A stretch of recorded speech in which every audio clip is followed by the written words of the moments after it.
নমস্কার।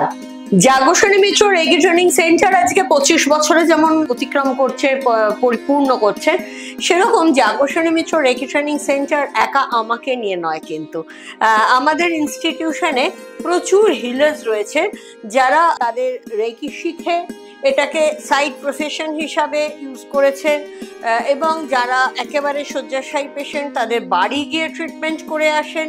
এরকমই আজকে আলাপ করাবো ফাল্গুনির সঙ্গে।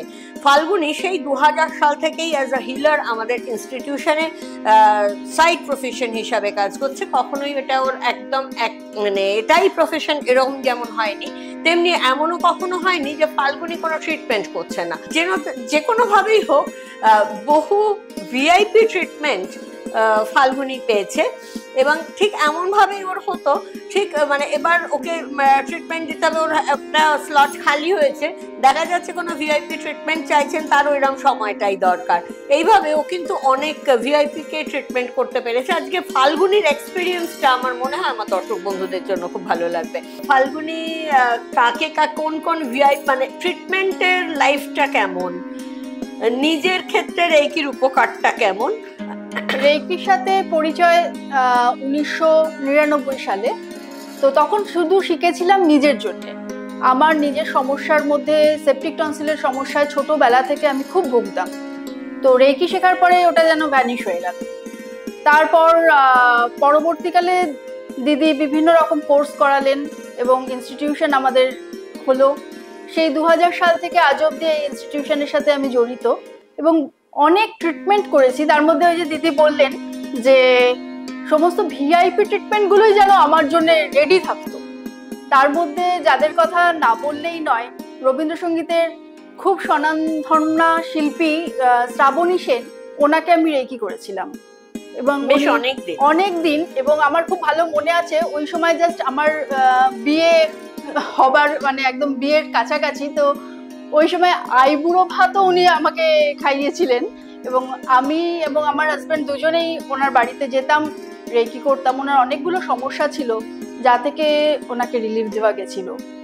আরো কয়েকজনের নাম, যেমন গিরিজা দেবীকে আমি রেকি করার সুযোগ পেয়েছি। এটা একটা বিরাট ব্যাপার, গিরিজা দেবীকে রেকি করাটা মানে এই সুযোগটা আমার কাছে মানে বিশাল ব্যাপার একটা। গিরিজা দেবীকে রেকি করেছিলাম এবং গিরিজা দেবীর লাংসের প্রবলেম ছিল, হ্যাঁ, মানে ওনার গানের ক্ষেত্রে ওটা খুবই অসুবিধে হচ্ছিল এবং রেকি ওনাকে সেই জায়গাটা থেকে অনেকটা রিলিফ দিয়েছিল। আরেকজনের কথা বলি যে সোহাগ সেন, উনিও বিভিন্ন সমস্যার মধ্যে ছিলেন এবং রেকি থেকে উনি খুব উপকার পেয়েছিলেন, ভীষণ উপকার পেয়েছিলেন। এবং যার কথা না বললেই নয়, তিনি হচ্ছেন অলকা মিত্র। অলকা মিত্রের সাথে আমার পরিচয় 20 বছর হয়ে গেল। তার মাঝখানে আমি একটু ওকে ইন্টারাপ্ট করি। অলকা মিত্রকে আপনারা এতক্ষণ সোহাগ সেনের নাম, হ্যাঁ, চলচ্চিত্র জগতে সোহাগ সেন একটা ফিগার, শ্রাবণী দি, গিরিজা দেবী, এরা তো অবশ্যই স্বনামধন্য প্রণম্য মানুষ, কিন্তু তার আমার কাছে অলকা মিত্র হচ্ছেন এক মানে বিশাল বড় প্রণম্য মানুষ। কারণ অলকা মিত্র একজন সমাজসেবী। সমাজসেবায় নোবেল পুরস্কার হয় না, যেমন মাদার টেরিজা কিন্তু নোবেল শান্তি পুরস্কার পেয়েছেন, সেরকম সমাজসেবায় নোবেল পুরস্কার হয় না। সমাজসেবার যে অ্যাওয়ার্ডটা হয় সেটা ভারতবর্ষ থেকে আমার যতদূর জানা আছে একমাত্র পেয়েছেন অলকা মিত্র। জেন হ্যারিসন অ্যাওয়ার্ড, বোধহয় খুব ভুল যদি না করি, জেন হ্যারিসন অ্যাওয়ার্ড, যেটা একমাত্র পেয়েছেন অলকা মিত্র। এবং ওনার অনেক হোমস রয়েছে, অনেক চাইল্ড কেয়ার হোম আছে, মানে অনাথ আশ্রম, বৃদ্ধাশ্রম। উনি যে আমার কাছে শুধু রেকি শিখেছেন তাই নয়, ওর কাছে রেকি ট্রিটমেন্ট নিয়েছেন তাই নয়, ওনার হোমগুলোতেও আমি কিন্তু ক্লাস করিয়েছি, দিদাদের ক্লাস করিয়েছি। ভীষণ ভীষণ অসাধারণ সে অভিজ্ঞতা। 90-95 বছরের দিদারা কি সুন্দর সুস্থ হয়েছিলেন রেকি করে। মানে তাদের ওখানে আমার জন্মদিন পালন হতো এবং অলকা মিত্র নিজে সেটাকে কন্ডাক্ট করতেন, অনুষ্ঠান কন্ডাক্ট করতেন। আর চাইল্ড কেয়ার হোমেরও, অনাথ আশ্রমের বাচ্চারাও কিন্তু খুব এনজয় করেছিল রেকি ক্লাস। অলকা মিত্রর সঙ্গে ওর রীতিমতো একটা পারিবারিক সম্পর্কের মতন হয়ে গেছে। অলকা আন্টি মানে ডাক্তার দেখানোর আগে ফাল্গুনি বলে একটা ফোন করেন, একটু ওই গল্পটা শুনো। মানে অলকা আন্টির এক ছেলে এক মেয়ে, কিন্তু অলকা আন্টি দ্বিতীয় মেয়ে হিসেবে আমাকেই মনে করেন। অনেক কিছু কথা হয়তো যেটা ছেলে মেয়ের সাথে শেয়ার করতে পারেন না সেটা আমার কাছে শেয়ার করেন। মানে অনেক সময় হয় যে অলোক আন্টি রেকি ট্রিটমেন্ট নেবেন না, ফাল্গুনি তুমি গল্প করার জন্য একটু এসো, তাতেই আমি সুস্থ হয়ে যাব। মানে আমার সাথে কথা বলবেন, একটু শেয়ার করবেন, ওনার কাজের কথা বলবেন, তাতেই যেন ওনার মনে হচ্ছে যে অনেকটা বেশি ভালো হয়ে গেলাম, সুস্থ হয়ে গেলাম। তাছাড়া তো রেকির ওপর ওনার প্রচন্ড আস্থা, উনি খুব ভালো রিসিভার, সেটাই ব্যাপার যে রেকি কিন্তু রিসিভারের ওপর অনেকটা ডিপেন্ড করে। আমি তো চাইবই পেশেন্ট যাতে তাড়াতাড়ি সুস্থ হয়, কিন্তু অলোকা আন্টি খুব পজিটিভ মাইন্ডের মানুষ এবং ওনার বিভিন্ন সমস্যা, প্রেশারের সমস্যা তো অনেক কাল ধরেই সেই একই সমস্যায় ভুগছিলেন, কিন্তু রেকি করে উনি নিজে রেকি করেন, কাউকে ডিস্টেন্সও করেন, উনি নিজে রেকি খুব ভালো করেন। তা সত্ত্বেও মানে কিছু একটা সমস্যা হলে দিদি যেটা বললেন যে বয়সটাও দেখতে হবে।